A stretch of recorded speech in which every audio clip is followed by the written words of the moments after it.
Hello and welcome to VU Sports Wired. I'm Ben Weinrib. And I'm Allison Mast.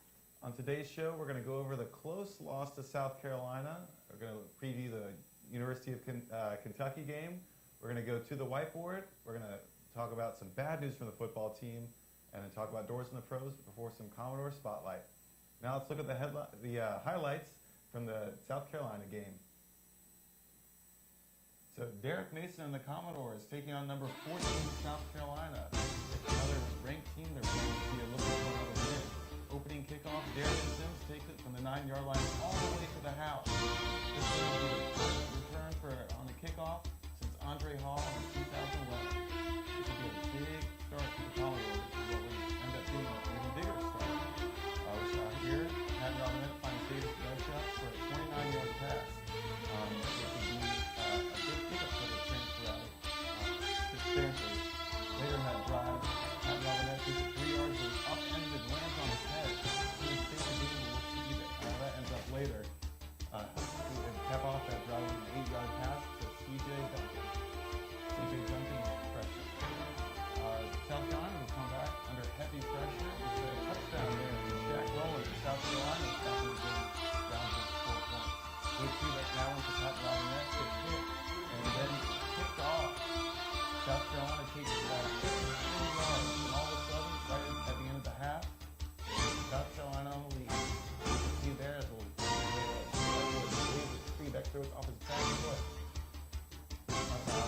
Start off the second half. You guys see a big first down there. It looks like there's a fumble, but unfortunately, as the replay shows, the South Carolina players touched the ball and it was out of bounds right before Avery Williamson could come up with a fumble recovery. Later on in that game, we see another big pass, this time to Farrell Cooper, and South Carolina is starting to really pull away now. Again, Bruce here for the Western. It's Darius Sims again, taken back from inside the end zone. It will be a 100-yard kickoff return for a touchdown.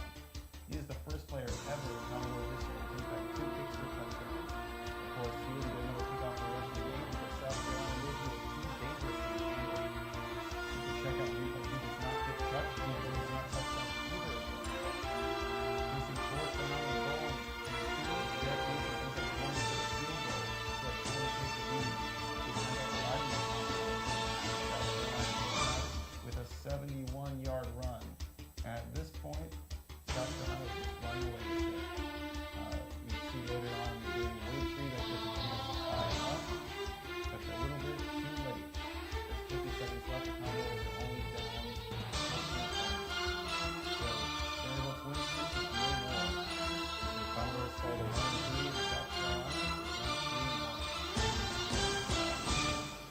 3-1. A good game, I'd say, compared to what we were expecting.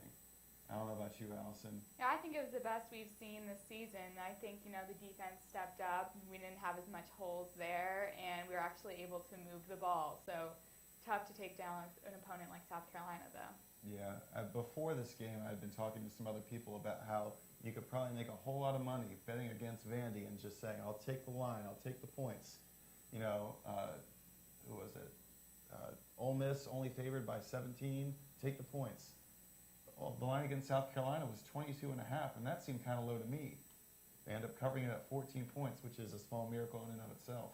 Yeah, moral victories now. Yeah, so one big thing we saw here is Patton ended up leaving the game, and in comes the freshman quarterback, Wade Freebeck, who only got 2 drives last game.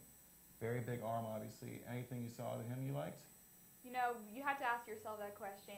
Could we have won this game with Patton? That's just a question we're not going to have answered. I liked what I saw from Freebeck. He definitely has a stronger arm than Patton. Sometimes he was a little too eager to throw, or he would panic and maybe should have defected to the run, but I'm liking what I'm seeing out of him so far. Yeah, definitely. I mean, there's not been a lot of stability at quarterback, and to have someone who can, complete half his passes, only do 1 turnover is sadly a really nice thing to see. And considering there's no Jordan Matthews that can bail out this freshman quarterback, that's about as good as a showing as you could want against the number 14 team in the nation.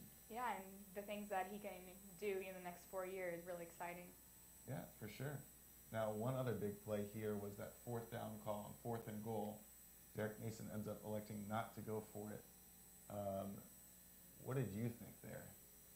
to me, kind of showed a lack of confidence in his team, but at the same time, sometimes you just have to take the safe route, get those points. How about you? I'm a fan in the NFL of the Carolina Panthers, and there was a big turning point for them last season. Ron Rivera, at one point, was not a very good coach, and they lost a couple early games, started 0-2, because he was very conservative. And then what happened? Started going for it on fourth downs, got himself the great nickname Riverboat Ron, and all of a sudden the Panthers go 12-4. It certainly worked for us in years past, and so it's frustrating when a new coach comes in and is not willing to take those risks, but maybe now that we lost that game, he would be more willing to be a little less conservative. Yeah, obviously it's an interesting decision. South Carolina's a really good team. You'd like to be leading against them. Of course, also any points are also good, but I usually enjoy having teams go for it there, because worst case scenario, South Carolina takes over the ball at their own 2, which is 98 yards they have to go. Of course, they ended up breaking off long 70-yard runs, but it's a lot of what-ifs in this game. Definitely. So on to next game. Vanderbilt is going to go to maybe its most winnable SEC game left, facing Kentucky. Their SEC schedule, while easy for SEC schedules, is still an SEC schedule.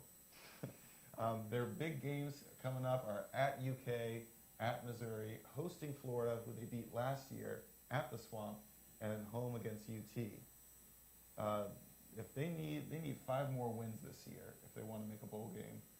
Obviously, we've seen non-conference games are not guarantees anymore, but if you think they can beat Old Dominion and Charleston Southern, do you see 3 games here? Is South Carolina one of these 3 SEC games they can steal?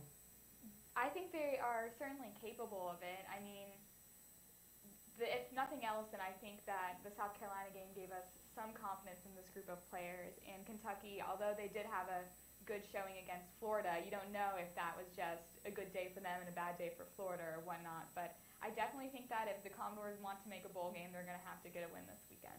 Yeah, definitely. We've seen Vanderbilt has really struggled against good passing quarterbacks. We saw P.J. Walters from Temple tore them up. We saw Bo Wallace from Ole Miss tear them up. I mean, we even saw Dylan Thompson, who is not a great quarterback, but is a very good SEC quarterback, tear him up. Kentucky they're 20th in the nation in passing. This is a team that's, again, no slouch at passing. We've seen with this young secondary, this may be more issues for Vanderbilt on the defensive side. Yeah, the play of the secondary so far has not been inspiring, and you really start to miss people like Ladler and Hall, but Andrew Williamson is supposedly someone that Mason is very fond of, so maybe he'll put in a better effort this weekend. Yeah. Secondaries you have to have good players, but another key is how the defensive line plays. So if you can get good pass rush, that'll lead to quarterback being hurried, and then your defensive backs being able to make better plays. And we've seen the defensive line has been actually pretty good. We'll talk about Adam Butler a little later, but he's been a really big bright spot. And Caleb Azubike, who's shifted back to defensive line, already has 4 sacks this year. If they can get that consistent pass rush, hopefully that can make up for any inexperience that's in the secondary. Any other key things to the game? It's been nice to see the running game's been going well. You've seen Jerron Seymour's back. He's getting 5 yards a carry again. That's got to be probably the most exciting part of the offense, or the most consistent part. Definitely, and I also think that after 4 consecutive home games, you kind of have to be concerned about how this really young team is going to play on the road at an SEC school. Of course, Kentucky isn't known for its crowds like an Alabama would be, but I think it's going to be really important for Wade Freebeck, a true freshman quarterback, to maintain his composure on the road.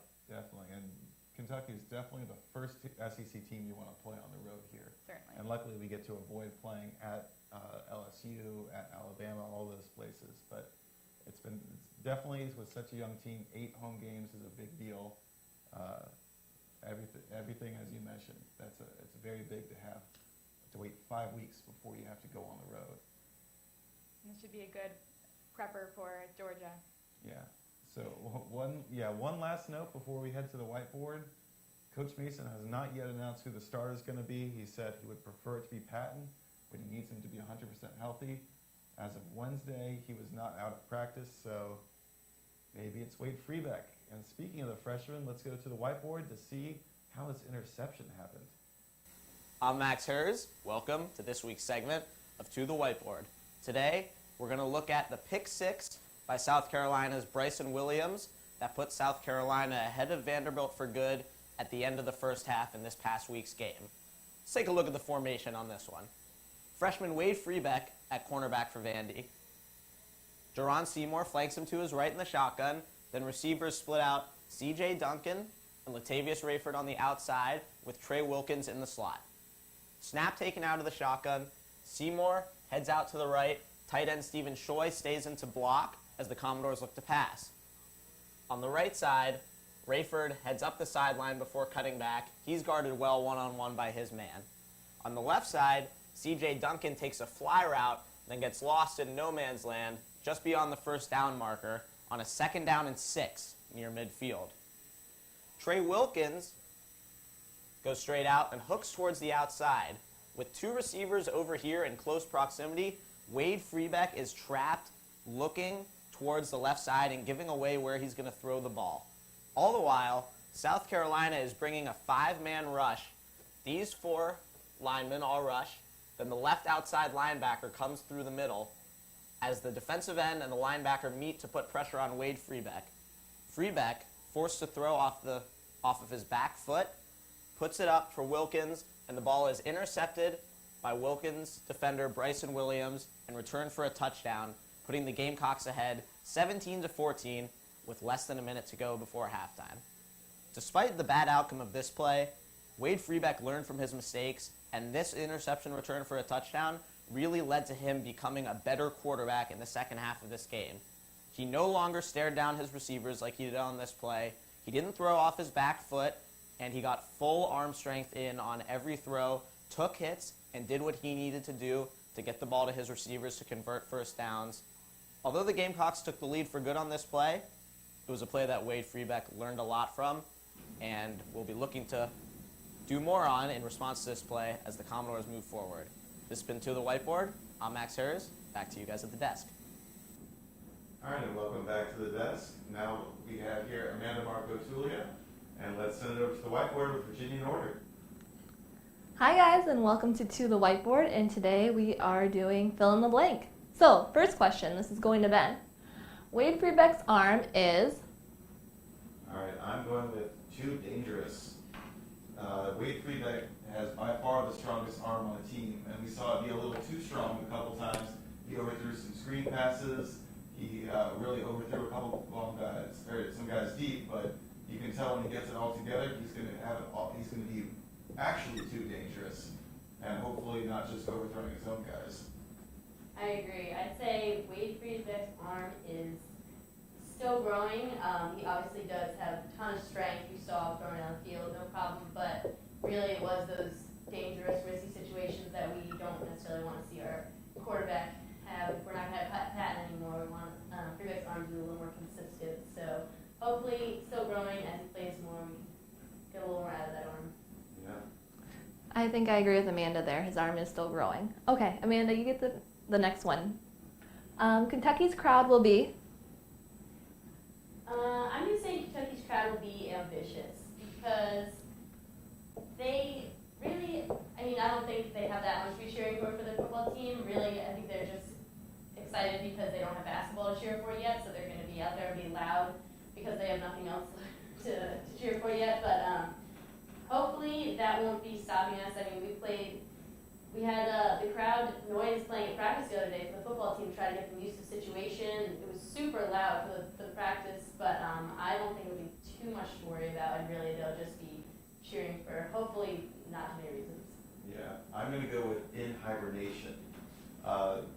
Kentucky obviously never really known for their football crowds, and so far they've hosted UT Martin and Ohio, 2 teams that really aren't going to draw you out. And Vanderbilt at this point definitely is not going to draw you out. Basketball season's not around, so they're probably not all in the sporting mood yet. They're going to host Mississippi State, Georgia, and Missouri later on. They'll probably get up and excited for those, but 11 a.m. at Vanderbilt, who got just absolutely crushed by Temple, not the game I'd probably want to get up for at 11. I agree. Clearly our anchors are not early risers. Okay, so Adam Butler is? Adam Butler is a goofball, apparently. We hopefully everyone saw the video of him going and hugging the kicker after he missed that field goal at the end of the game, not this past week, the week before. Also, apparently a big fan of Pokemon, which makes him an awesome goofball, because who doesn't love Pokemon? Yeah. Well, I'm going to go with Adam Butler is inspired. Now, not to do any shameless self-promotion here, but before the season, I wrote a nice big feature on Adam Butler about how great of a kid he is, how he loves Pokemon, and how everyone just loves to be around him.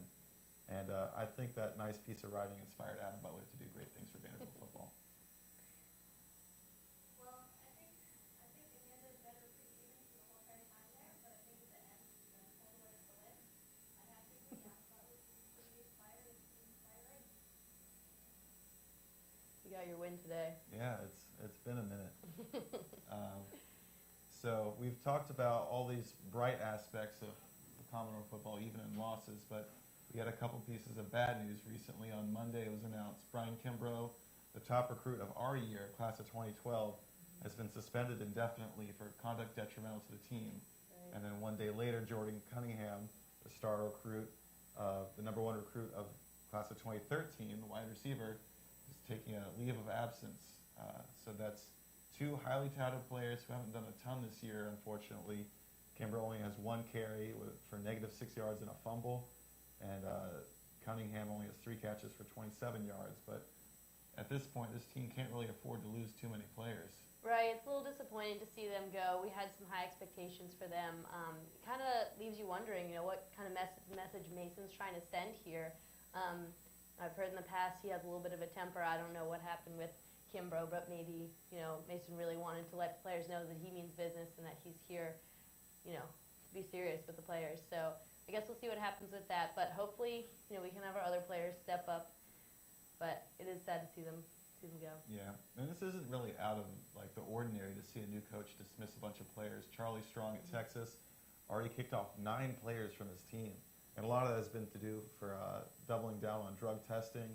But he's another guy who is very character-driven and is looking for the right players. So, we're not the only school that's losing a bunch of their players. Right. I mean, I think it's good of Mason to, if he's gonna, set some rules, then he should stick with them. So we'll see what happens with future players. But. Yeah, well, we have future players. Let's talk about a couple past players. There We have we go, Jordan Matthews, the star of the last 4 years, had his first 2 touchdown grabs of the year for the Eagles last week.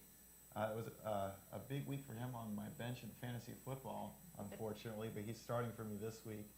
I don't know about you, but I have a lot of pride in you whenever I see him do anything on the football field. I agree. I mean, not that I ever would root for the Eagles, but I do love to see Matthew succeed, so that is exciting. Yeah, we've seen, obviously, Jay Cutler's having a good year again for the Bears. Zach Stacy, starting running back for the Rams. A lot of guys to be excited about. I bet you there's a very significant portion of the Vanderbilt school that has, or student populace that has all 3 of those guys on their fantasy teams. But number one in our fantasy hearts, for sure. That's for sure. It's true. We love to see those guys do well no matter what. Yeah. So now we'll move on to our Commodore Spotlight. Yeah. Yeah, we have women's golf who came in, well, they were number 11, but they won the Mason Rudolph Championship, which is our home tournament, and it was their first win in 12 years, I guess, yeah. They beat second place LSU. Jennifer Hahn won the overall individual tournament by 3 strokes and finished at -5, and freshman Cindy Ha tied for second at -2. Yeah, it's Exciting things for the golf team. yeah. Well, with that football kind of struggling, everything is nice. But then we saw even more success on the other side too. We saw for for soccer, they started playing well against Georgia, a ranked team. Unfortunately, gave up a couple goals in the second half, ended up falling to them. So, not exactly what you'd like to see. They got excited early. I mean, first half we looked great. We outshot them 11-8 in the first half. Really, we should have been up 3-0 first half. Goal by Simone Charlie, who you can always count on to finish, but once again, we can't just only count on her. I mean, she is definitely one of our best players. We need to have some other players step up. And really, I think a big problem we've had this season is not keeping our momentum through the second half. Starting off, like I said, really strong first half, but then second half, Bulldogs come out, they outshoot us 14-5, sorry, and then they go up 3-1 against us. So I don't know if this has been a consistent problem with the soccer team, but we'd like to see them continue this momentum and keep their shots up through the whole game because that's really what's going to help them to win. Yeah, we got another big SEC game coming up on Friday against Auburn, or tomorrow if you're watching today. But definitely come out and support them with no other sports really going on then. Yeah, we're 4-0 at home this year for the soccer team, so if we get a big crowd, I'm sure that would keep their momentum up during the second half. Oh, definitely. All right, well, for Allison Mass, Virginia Norder, Amanda Marco Tullio, I am Ben Weiner, and we'll see you next week.